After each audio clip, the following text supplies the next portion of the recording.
Ne varlığın astarlığına göre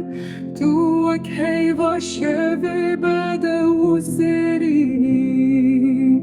Ruyete vek narin bahri buhare Gotinin teşirinin vek şekir hingüf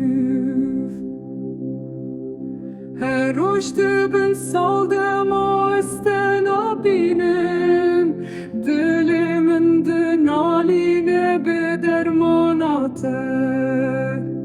Çavgı zalamını sütür kaşevi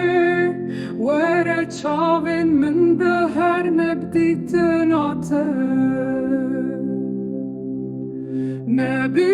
Nebiyanimiz lavi gundumuz Evin dareteme bedileki bakış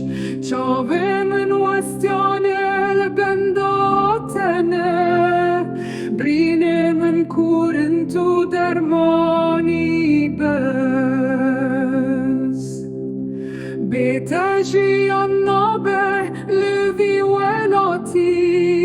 Were rojamuni heyvamuni tu Dilimini şevti leheviyateye